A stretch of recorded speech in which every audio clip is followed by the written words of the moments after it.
You're listening to the We Are Libertarians podcast network. Find all of our shows at wearelibertarians.com. This presentation by Marshall Fritz was given on September the 2nd, 1988, California State University at Fresno at the Campaign 88 class by Dr. David Provo. The title of the presentation is Beyond Left-Right, and it is a presentation that goes beyond the left-right in the political spectrum. It presents the world's smallest political quiz and the diamond chart, or self-government, sometimes called the self-government chart, as a four-pointed compass, a new kind of compass for measuring the world of politics. And this presentation is appropriate, you're welcome to use it if you'd like, for upper division political science groups. And typically is not that appealing to lower division and to high schools because they aren't that already well set in the left-right. So finding a better system isn't that important to them. The other item of interest on this particular recording, it's the debut of a segment tentatively called the psychological sinful source of political ideology, and it gets into a different sort of view as to why the liberals, the conservatives, the authoritarians, and libertarians have the ideas that they have. I hope you enjoy it. Thanks for listening, and remember, all contributions to the Advocates for Self-Government are tax deductible. The title of this presentation is Hope for the Politically Homeless. Hope for the politically homeless. There's a thesis there that there must be some people that are without a home politically, so let's find out who they might be. Now, when we talk about political homes or the political spectrum, we typically hark back to the left-right spectrum, and we call people liberals or conservatives or leftists or rightists or far left or more, that sort of thing. It's the traditional way. It's taught in many schools. The politicians and the statesmen use it referring to each other. The journalists refer to a left and right wing constantly. So let's start with there. If we knew that somebody was very interested in free speech, very much in favor of free speech, where would we tend to put them? Left or right? Left or right? Left, okay. Now, if a person was very interested in free enterprise, where would we tend to put them? On the right. Now, what about a person who really was a strong believer in both? Where would you put them? In the middle. All right. And what about a person who was strongly against both? In the middle. Right next to the person who's strongly in favor of both. Maybe there's something fishy with a mapping system that would have people as opposite as these two, ostensibly in the same place. Let's make it a different way. If Stalin is on the left and Hitler is on the right, who do you feel closer to? Neither one. Right? So all of us are right in the middle, aren't we? Huh? How many of us want to be right in the middle if that's our choice? Right? Well, now, what kind of a mapping system is it where we all get to be in the same place? How do we, tell people apart, tell anything apart, tell any ideologies apart? What I'm trying to do this morning, what I'm offering you this morning, is not really a sales presentation on the libertarian philosophy. I'd be glad to do that. Invite me back, doctor, and point off here. All right? So this is not something I shy from. But what I am here making a sales presentation, that's basically teaching with a smile. Right? And when you're on the commission plan, you really care if they win or if they accept your ideas or not. What I am here this morning is selling or presenting, in my opinion, a better way to map the world of politics. It's kind of like to do for the world of politics what Columbus or Copernicus did for the world of geography and the solar system, astronomy. And just because we figure out that the world is round doesn't mean that we ought to move to America. But at least one can consider someone who is moving to America or who is already there. They're not off the edge of the world. They're not off the map. They're not ludicrously insane and crazy for going on a boat when your brother-in-law decides he's going to emigrate. Right? He may be bold, but he's not necessarily nuts, because at least you've got a spot for him on the map. And after many years of being a libertarian, and the primary reaction to my ideas to be either to be ignored or to be taunted, it's dawned on me and many others that one of the reasons for that, a primary real reason for that, is that we are off the map. Because every position held by a libertarian has been held by some great statesman who we all revere. A Jefferson, a Lincoln. that kind of a thing. So, but it's the composite of all these ideas that seems very peculiar. And it's because we are limiting ourselves frequently to a political mapping system that is no more than a metaphor left over from the French Revolution. How many of us know the origin of the left-right metaphor? Show of hands. Ah, good. See if I've heard the same story you have. All right, you tell me if I... It was how it was set up in Parliament Sure. that it was essentially the revolutionaries were on the left and the monarchists were on the right. You are right on target. What was happening was you used to set by state or by region, you know, so all of Normandy would sit together, and then Indiana would sit over here, and Sussex would sit over here, and, you know, except that they would do it country by country. But then during the French Revolution, there was too much sword fighting going on in the assembly. And it doesn't look good, you know. I mean, we are statesmen. You're all supposed to be following us. It doesn't make sense that we're, you know, kicking or having sword play. So some genius had the idea, and he said, hey, all you Republicans, which was the name of the liberals in those days, all you Republicans, you sit over here on the left, and you monarchists that want to keep the king or bring him back, you sit over here on the right, and then we'll put soldiers up and down the middle to cut down on the sword play. And that's what it's all about now.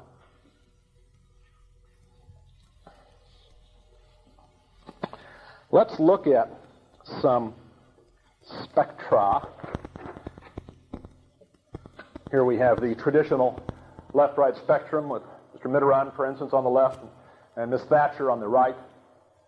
No indication ever of tick marks. You never see tick marks. You never see a legend underneath as to what's being measured. You just don't see it because they don't say. You just don't see it. What is Miss Thatcher more right-handed than Mr. Rittenberry? No, it's hard to. Let's try to put some sort of sense to this real quickly. Let's say that left or liberal means a preference for personal self-government, a preference for self-government, individual choice, liberty, freedom, whatever nickname you want to use, in personal matters, and that conservative or to the right means preference for self-government and economic affairs.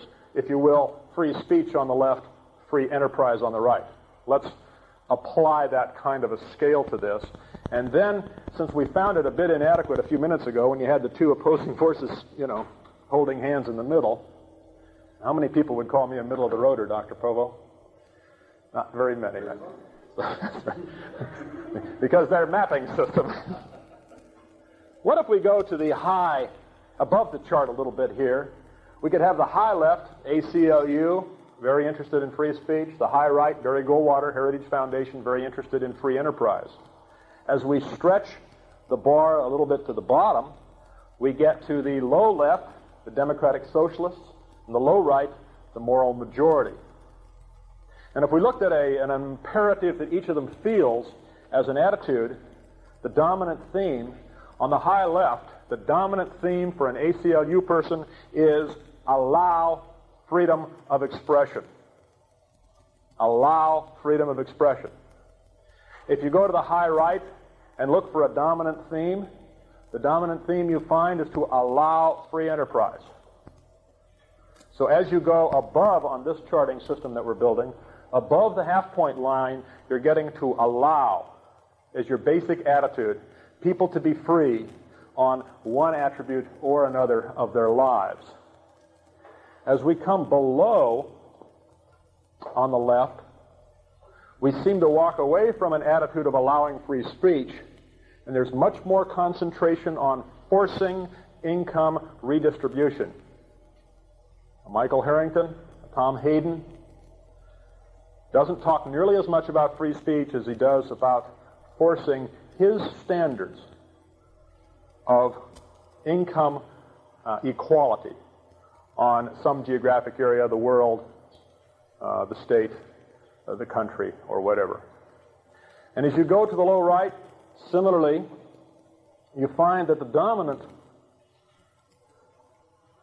dominant attitude here in your moral majority is not to allow free enterprise, but to force their version of morality, of personal morality. If we have time, we will conclude today's session with a brand new presentation, first time ever publicly given, and I've done it on the phone and done thinking and all, but the psychological sinful source of political ideology and the psychology sin motivation, if you will, of each of these four different points on the diamond that we're developing. I'll entertain a question of clarification, not of argumentation at this stage. We'll probably have some time for that later. What occurred to me, yes, David. Professor, where would you put the bills that just passed in the state legislature, which establishes statewide standards for pornography, Okay. as opposed to community-based? Right. All bills are themselves. Can I defer the question for about a minute, and I'll come back to it? Okay. Because I think it's a really an absolute key to understanding this entire thing. Let me complete the chart, and then I'll come right back to that question, and you remind me if I don't. But I will. Let's complete the chart now and fill in these bottom and top points.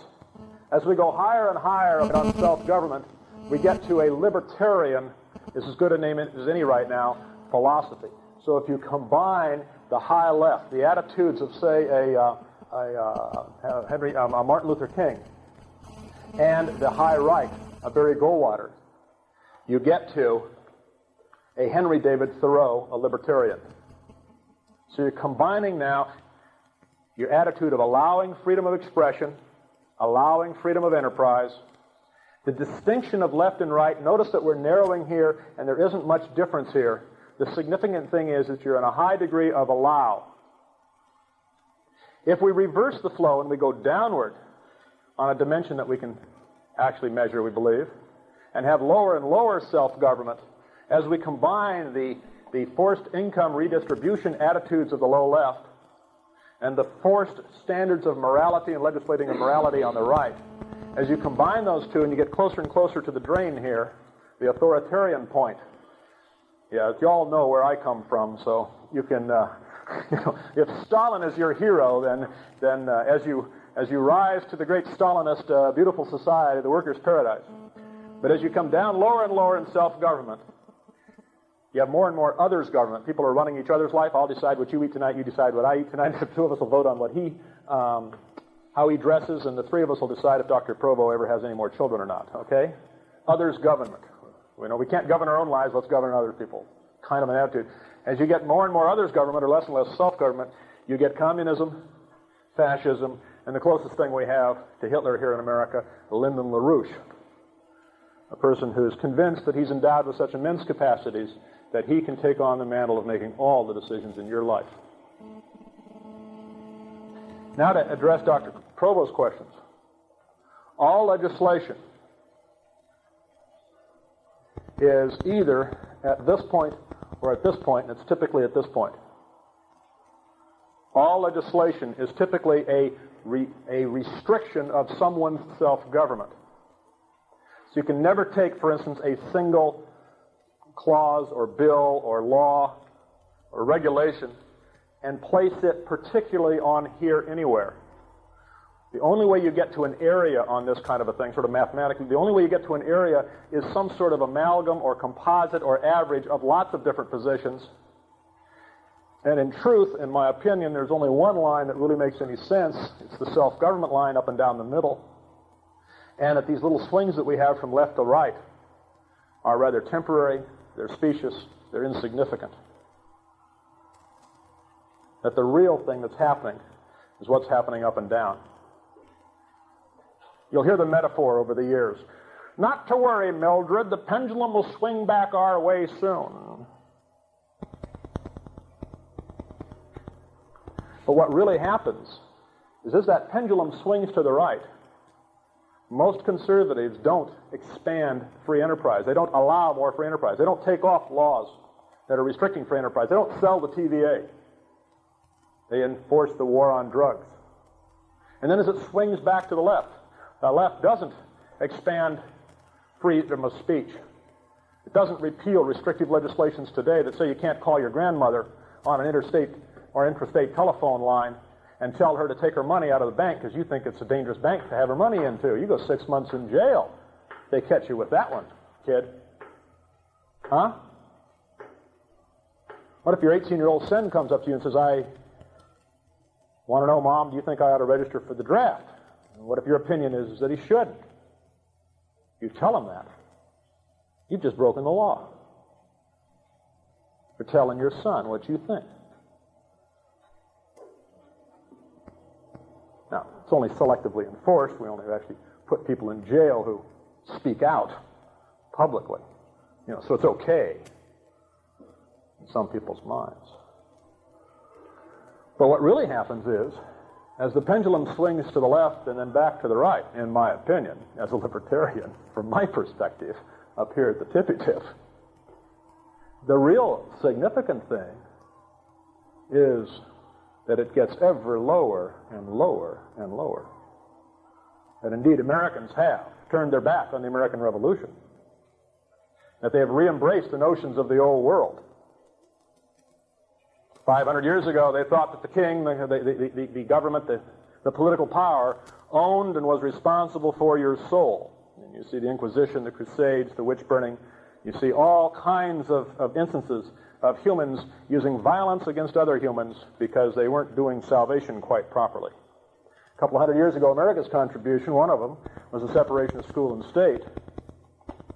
And what do we see today? But the state has claimed it owns your carcass. Yes, we expect you to wear a seatbelt, young man. It's replaced the S word of salvation with the S word of safety. After all, if I have to pay for your medical care, I have a right to tell you what to eat.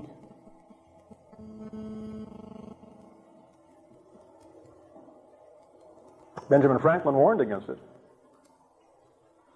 He said, people who exchange their liberty for security end up with neither. Now, enough of this background. Let's get into the quiz. We're going to take a quiz, and this is why I'd like to ask you to take a piece of paper, tear it out of your notebook. I'd like you to turn it in, please, without your name on it. I will be giving you copies of the quiz. Take with you. Like there's somebody here who wants to hand out 5,000 on campus. I'll help him finance it, all right? I mean, well, I understand. In fact, when we were in Atlanta, there's the free speech zone. Where's America? It's zoned for free speech area, right? So a couple of those sassy libertarians would go up to the police and say, where's America? Understand there's free speech there, right? And down by the crazies, the socialists. Whew. Those folks really don't believe in free speech. You should see what happens when the Ku Kluxers come walking in. They attack him. Gene was, oh boy, let's watch this, right? And he ran down to get closer to see the action, right? It's going to be fun watching the fight. They don't believe in free speech. What is free speech? Letting people who agree with you talk out? Ah, right on, baby. That's what free speech is. I'm going to be asking 10 questions. Let me get this more salesy. You'll be hearing. See? You want to get you-oriented. Who's in marketing? Anybody here in marketing? All right, good. Get you-oriented. Not I'm going to be asking you 10 questions. You're going to be hearing 10 questions. Okay. You're going to be hearing 10 political statements. I've attempted to make them all absolutes. If you agree with it, you write yes. If you disagree, you write no. He's already writing yes. Well, what up? Got to get all the radicals in here, right? And if your answer is maybe, or sometimes, or I don't know, or I need more information, or I'm unsure, then just write maybe. All right, so you get, yes, I can pretty well go along with that. No, no way, that's the dumbest idea I've heard all week. Or I'm somewhere in the muddle. M is for muddle, okay? The first 5 questions are going to have to do with personal liberties, things that you don't measure in dollars. Give me $10 worth of Hail Marys, please. You don't measure prayer in dollars, do you? That makes sense, right? I want a $50 sonnet. What? You don't measure poems in dollars or yen. Okay, here we go. These are personal issues, and you're going to write yes, maybe, or no. First question. Military service should be voluntary. No draft. Yes, maybe, or no. Second question. Government should not own or censor TV or the press.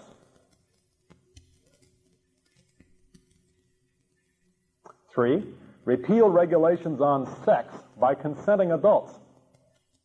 Doesn't say anything about consenting of children or non-consenting adults. It says repeal regulations on sex by consenting adults. 4, drug laws do more harm than good. Repeal them. Drug laws do more harm than good. Repeal them. 5, let people immigrate and emigrate freely. How many of us know what the word immigrate means? May I see a show of hands?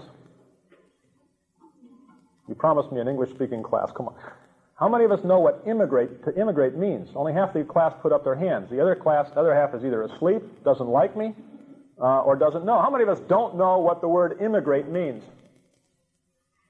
See what it means to phrase the question in a particular way. Yeah. You're talking about people coming safe from Mexico or wherever, and whenever they want to move here and live here. Right. Or from Russia, or across the Berlin Wall, or in or out of South Africa. Ah, I see. Listen to the radio, because if all goes well, it'll be phrased as 2 questions, but I'm going to blindside my opponent today. Want to hear a little preview time? Is there something wrong with the Berlin Wall? Huh? How many of us think there's something wrong with the Berlin Wall? Show of hands. Real quick. Come on. How many of us think there's something wrong with the Berlin Wall? People shooting people that are trying to migrate to freedom. Okay, good. Now, how many of us think there's something wrong what if the West Germans were to build the wall and shoot the East Germans that are trying to get in to West Germany? Would there be any moral difference if the West Germans were gunning down their East Germans? Would there be any moral difference? Okay, now what about Tijuana? Oh, we aren't? Oh, good. I'm glad to hear that. I'm glad nobody's dying there. Tell the kid in the boxcar that, right? Your son's suffocated, ma'am. Right? Oh, yes. Well, concrete thinking über alles. Okay. Now, we've asked 5 questions. Give yourself 20 points for every yes, 10 points for every maybe, 0 points for every no. Anybody get above 0? Let me see a show of hands. Did anybody get above 0? Okay. Anybody get above 30? Anybody get above 50? Okay. People that are above 50 tend to be self-governors in the area of personal matters. Now we're going to go into economic matters, but keep that total. We're going to need it in a few minutes. What? 0. Yeah. Partial credit. I'm a libertarian. You're lucky I don't make you subtract, okay? Now, 5 more questions. Farmers should farm without quotas or subsidies. Farmers should farm without quotas or subsidies. Yes, no, or who knows? Question 2. People are better off with free trade than with tariffs. How many of us don't know what a tariff is? Okay. Question 3. Minimum wage laws eliminate jobs. Repeal them. Minimum wage laws eliminate jobs. Repeal them. Number 4. End taxes. Pay for services voluntarily. End taxes. Pay for services voluntarily. The word end does not mean reform, make nicer, fair. It means end. All the words are meant in their most plain-spoken, non-metaphorical, non-hyperbolic sense here. Whatever that means. 5th question. Europeans and Japanese should pay for their own defense. Europeans and Japanese should pay their own defense. Yes, no, maybe. Okay, now on the second 5 questions, add up your score. 5. Anybody get over? It should be somewhere. Anybody over 100? Same scoring. Yeah, same scoring. 20 for a yes. Okay. Yep. Here we go. Okay. Anybody get 20, 30, or 40 on economics? Let's go to the first one first. We did the personal liberties first. Anybody get 50, 60, 70, 80 out there? Okay. Oh, a whole bunch. All right. Anybody get 20, 30, 40 on economics and got 60, 70, 80 on personal? Somebody? Okay, a couple of them. Good. Give me your score, sir. What was it?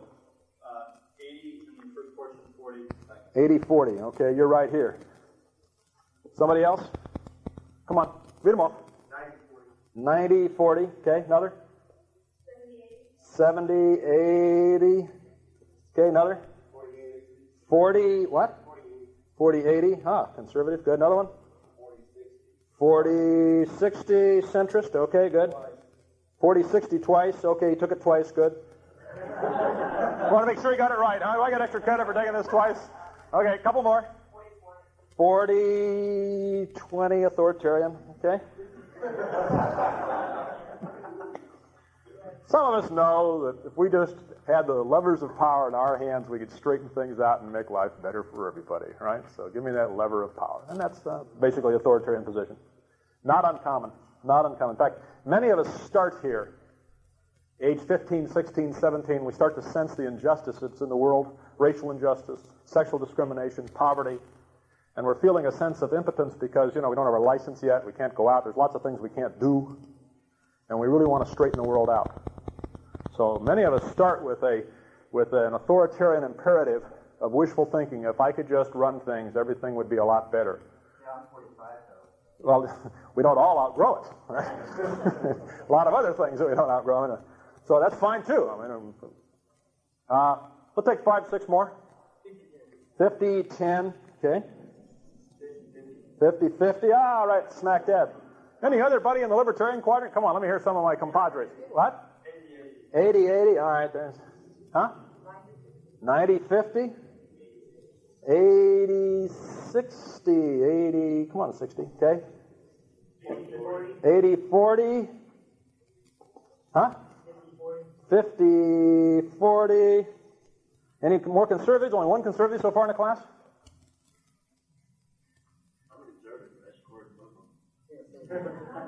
Oh, that's interesting. Are you a genetic conservative? Well, we've been conservatives for 3 generations in the Haas and Foss family, and,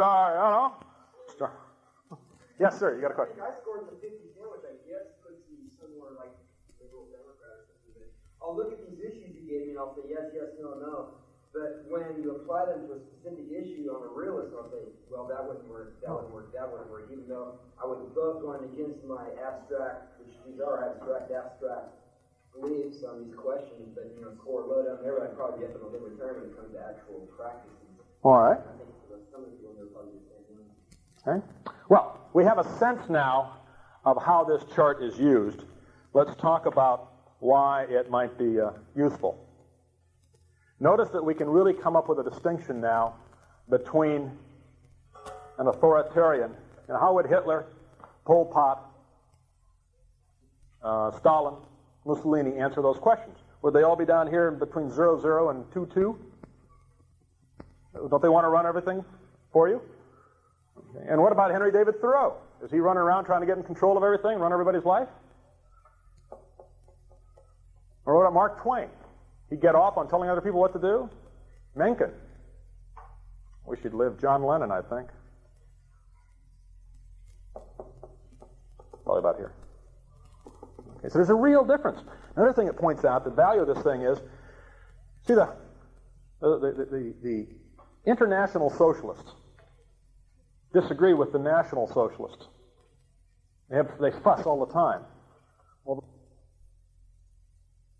this is the end of side 1. Please turn the tape over to continue with side 2. You do not need to fast forward this tape to the end of this side. Probably about here. Okay, so there's a real difference. Another thing it points out, the value of this thing is, see the international socialists disagree with the national socialists. They fuss all the time over which style of socialism ought to be used.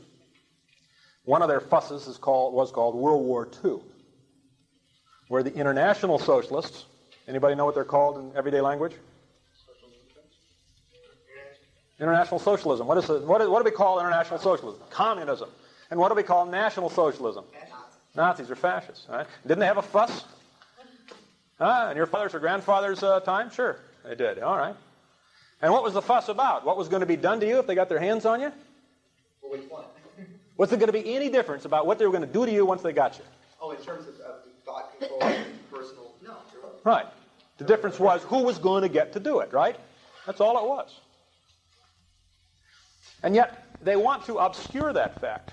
So it's much to their advantage to claim that this thing is a single scale going left to right, and for them to call themselves leftists, those that are leftists, and say dirty fascist pig, are on the right. Poor Lyndon LaRouche has thrown this map for a loop. Because you see, he's a Trotskyite. Now the press is in the main high left to low left out here, and they know that LaRouche is a raving, serious, dangerous nutcase. Right? I mean, you get very close to that guy, you figure that out. But he's a Trotskyite, which, according to the simple system, is on the left. But the press, you notice how rarely they refer to him as a far left? Huh? Do you notice they never call him a left-winger? It's usually referred to as radical. Radical, or an ultra-right. Or extremist, right? But he's not on our side. Another interesting little difference here. You notice how you hear about Nazi atrocities and communist excesses? Reverse those two words and it becomes apparent. Because you never hear about Stalinist atrocity, or very rarely do you hear the word atrocity connected with Stalin. Oh, there were problems during the collectivization, the modernization of agriculture, where Stalin starved millions of people. And you never, thank God, never hear of Nazi excesses, or very rarely do, except from white national nutcases. But in mainstream press, mainstream textbooks, you'll see communist excesses and Nazi atrocities.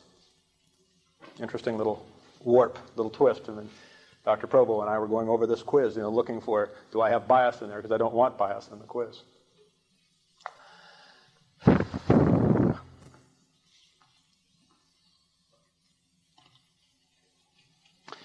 Two things that it can be kind of interesting. When you take these quizzes home, and there's slightly different questions here, essentially the same, a little bit different phrasing. You take these quizzes home. Could you, by the way, pass your... Oh, let me ask you one more. Pass those papers forward, please. Gene, will you collect them? And get out another piece of paper which you may or may not wish to hand in. And pass those papers forward. I'd like to offer you the opportunity to subscribe for 1 year, a free trial subscription to the Freeman magazine. The Freeman magazine can come into your house or apartment every month with 48 pages just chock full of articles about how the freedom philosophy works. How that if you actually use it, it produces the goods.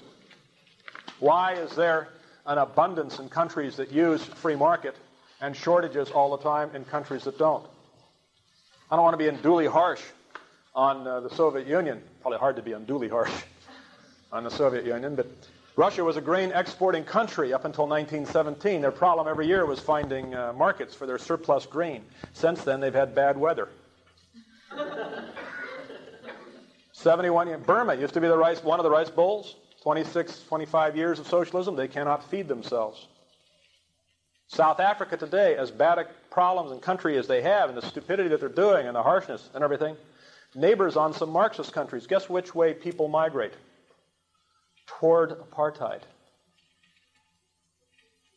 Blacks are trying to get into South Africa. Give me some of that oppression. It's better than having Marxist oppression. It's mainly getting some food, though. They want to eat. They don't want to starve. Right. And you can't eat in a Marxist country.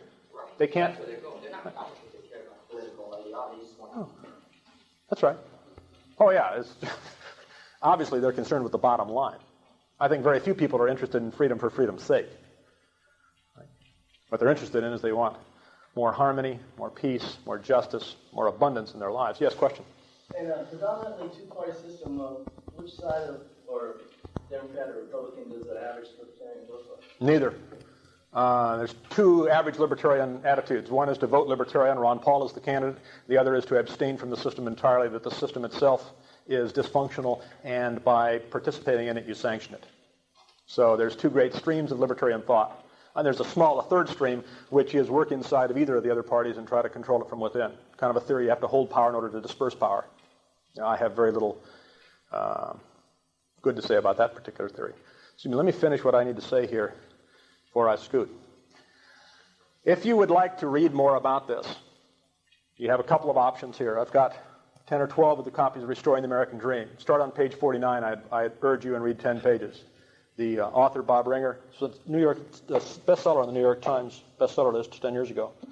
But the author made a mistake, and the first 2 chapters, in my opinion, in the opinion of his publisher, should have been an appendix. So anyway, start at page 49 and go from there. If you like it, fine. Loop around. Read the first. It's a relatively free country. Start on page 1 if you want to.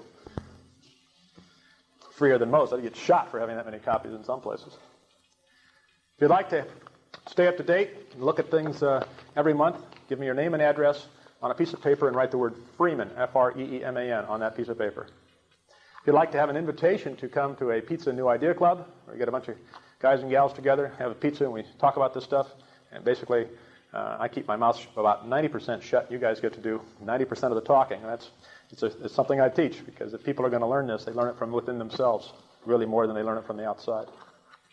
So if you think it'd be fun to get together with half a dozen people that'd be interested in talking about this, write the word pizza on your form. Now, what value does this have? And let's wrap this thing up. 1, you can plot positions. 2, you can notice or see things that are significant that are happening. There seems to be an axis shift.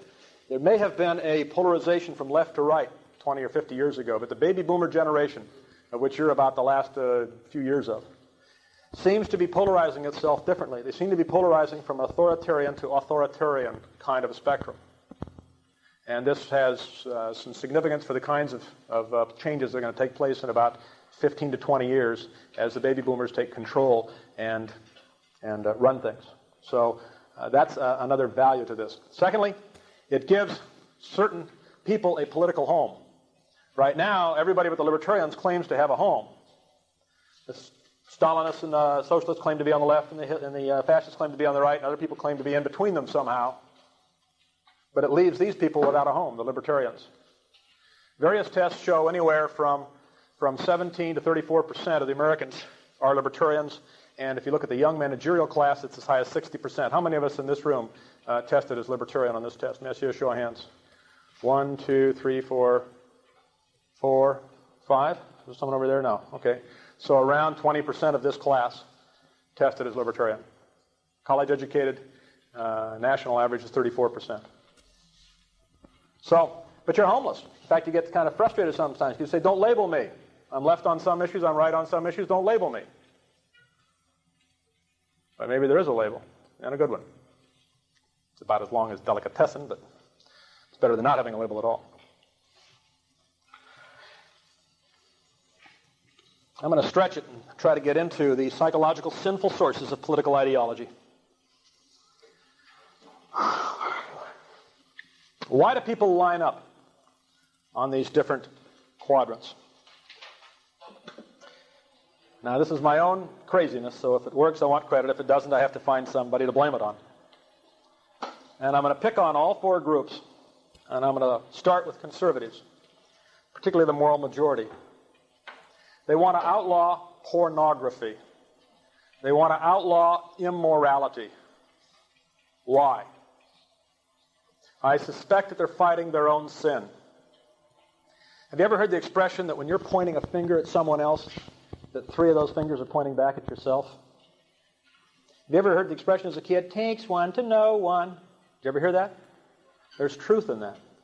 You ever read in Scripture that long before you can get the speck out of the other person's eye, you have to get the log out of your own eye?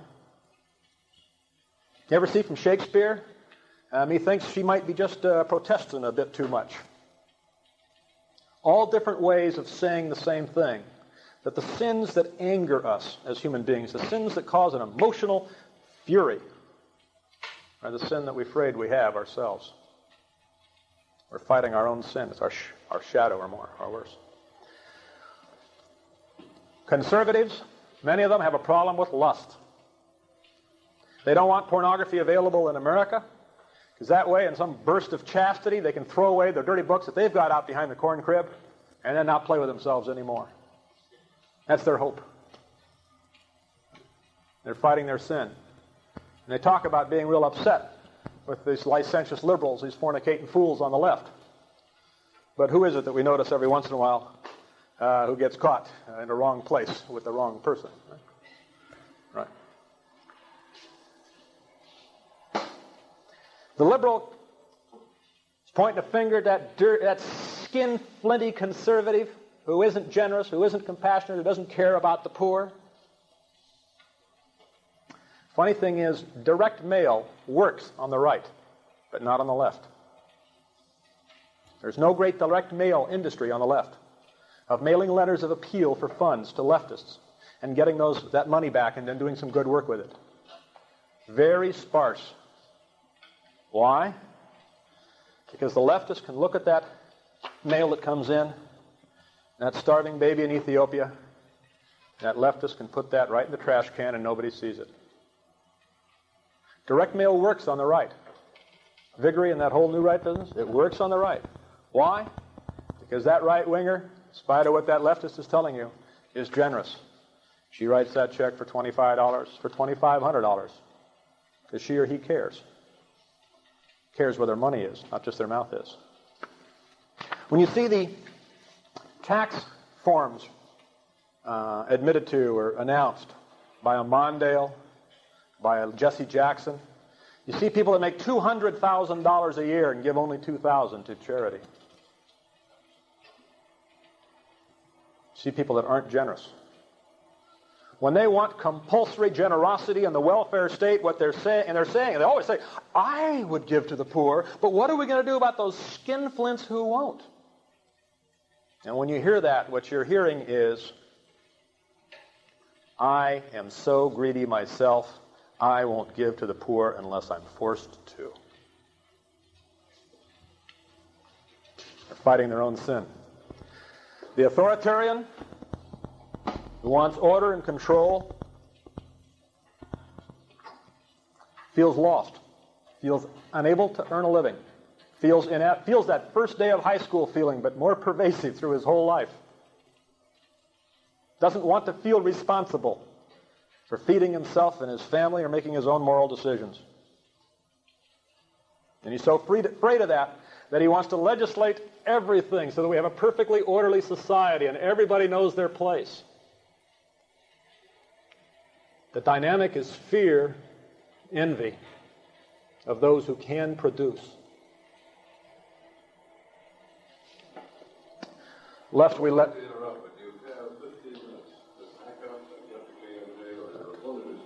And it takes 8 minutes to get there. I'm watching that clock. I'm not going to leave without getting a few licks in on the libertarians. The psycho-sin source of political ideology. The libertarian is fighting concentrations of power. The libertarian wants to see the dispersion of power, which you get in the marketplace, and get it away from the Washington, D.C.s, the Berlins, the Leningrads, the Moscows. Okay? And see that power dispersed to the people. Why? He's fighting his own sin. Why? What? They want power. You got it. The libertarian craves to be in control totally of the world. He figures if he could just disperse power, then he wouldn't be tempted to have it. So anyway, for what it's worth, that's my guess. My guess as to the psychological sin source of political ideology. If you want to find out more about this, please pass your name and address forward now. You can take a book on the way out. There's some extra copies of the quiz. You'll see it in the Fresno Bee with the new questions. Those are the old questions. And I am going to say good day, ladies and gentlemen, and good day, Liberty. Thank you very much for having me. Thank you. Thank you very much. Thank you. All right. Thank you.